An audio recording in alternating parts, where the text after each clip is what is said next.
TPCC క్రమశిక్షణ committee మరియు Nagar Kurnool MP doctor Mallu Ravi panchayat ఎన్నికలపై నేడు హైదరాబాద్ గాంధీ భవన్ లో మీడియా సమావేశం నిర్వహించారు. గ్రామ పంచాయతీ ఎన్నికలను దృష్టిలో ఉంచుకొని పార్టీ శ్రేణులకు ఆయన ఈ సందర్భంగా స్పష్టమైన మార్గదర్శకాలు జారీ చేశారు. ఈ సందర్భంగా వారు మాట్లాడుతూ గ్రామస్థాయి ఎన్నికల్లో కాంగ్రెస్ పార్టీ అభ్యర్థులను ఏకగ్రీవం చేయడం అత్యంత ముఖ్యమని, అభ్యర్థుల ఎంపిక పూర్తిగా బాధ్యత సంబంధిత నియోజకవర్గాల ఎమ్మెల్యేలు మరియు జిల్లాల కాంగ్రెస్ పార్టీ అధ్యక్షుల ఆధ్వర్యంలోనే జరగాలని ఆయన స్పష్టం చేశారు. పార్టీ నిర్ణయించిన అధికారిక అభ్యర్థులను గెలిపించడం ప్రతి కాంగ్రెస్ కార్యకర్త యొక్క కర్తవ్యమని తెలిపారు. ఇటీవల పలు చోట్ల పార్టీ అంతర్గత విభేదాలు బయటపడుతున్న నేపథ్యంలో ఎవరైనా పార్టీ లైన్ దాటి వ్యవహరించినట్లయితే కఠినమైన క్రమశిక్షణ చర్యలు తప్పవని పార్టీ నాయకులను, కార్యకర్తలను హెచ్చరించారు. గ్రామ పంచాయతీ ఎన్నికలు పార్టీ ప్రతిష్టకు సంబంధించినవని, అందరూ సమన్వయంతో పనిచేస్తేనే కాంగ్రెస్ పార్టీ ఘన విజయాన్ని సాధిస్తుందని, కాంగ్రెస్ కార్యకర్తలుగా పార్టీ సిద్ధాంతాలు, విలువలను కాపాడే విధంగా వ్యవహరించాలని కార్యకర్తలకు పిలుపునిచ్చారు.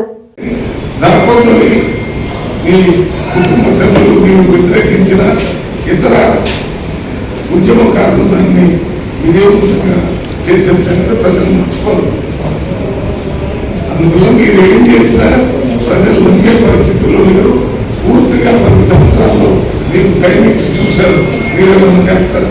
మీరు ఏమి చేయకపోగా మీకు మీరే రాజులాగా పరిపాలన చేయాలని ఆ ప్రగతి పనం పేరుతో అక్కడ ఎమ్మెల్యేలని, ఎంపీలని, మినిస్టర్ని, మామూలుగా సొంత ఎమ్మెల్యేలని, ప్రతిపక్షాలను కూడా అక్కడ రాకుండా పరిపాలన చేసి ధర్నా చేసి ధర్నా చదువుని ఇంద్రపార్కుని తీసేసి అన్ని రకాలుగా ప్రజలంటే పరిపాలించబడే మీరు పరిపాలకులు అని ఆలోచనతో రాజులంటే పరిపాలన చేశారు.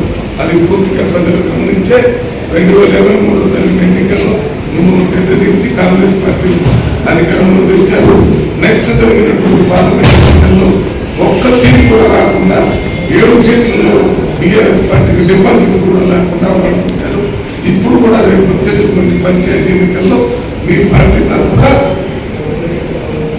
పార్లమెంట్ లో ఏ రకంగా జరిగిందో అదే రకంగా జరుగుతుంది తప్ప మీకు మళ్ళీ ప్రజలు ఓట్లు గెలిపించడానికి సిద్ధం లేదనే విషయాన్ని పంచాయతీ ఎన్నికల్లో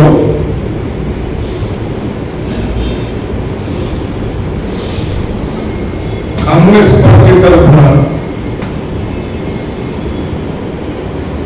స్థానిక ఎమ్మెల్యే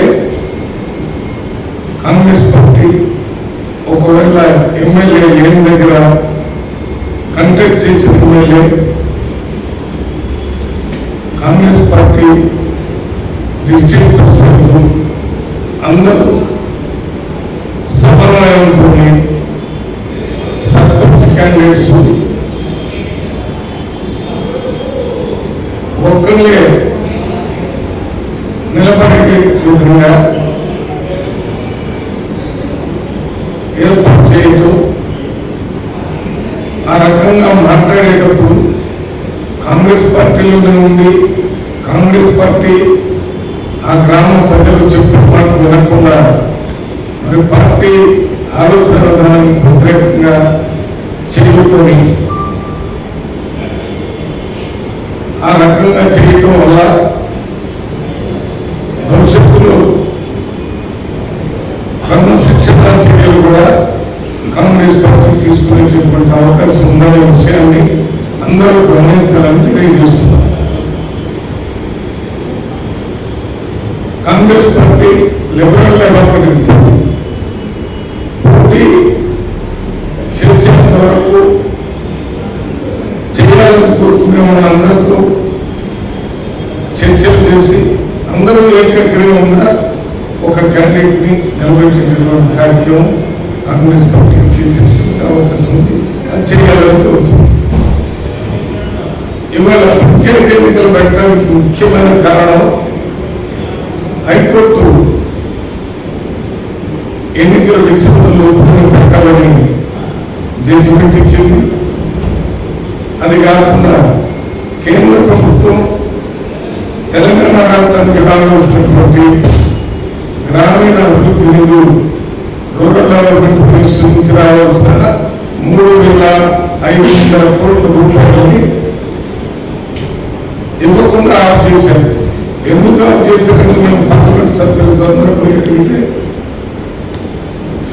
తెలంగాణ రాష్ట్రంలో సర్పంచుల ఎన్నికలు పెట్టలేదు కాబట్టి సర్పంచులు లేకుండా మేము కేంద్ర ప్రభుత్వం ఇచ్చే 3,500 కోట్ల రూపాయలు ఇవ్వమని కరాఖండిగా చెప్పి వారు కూడా ఎలక్షన్ పెట్టాలని లెటర్ రాశారు. ఈ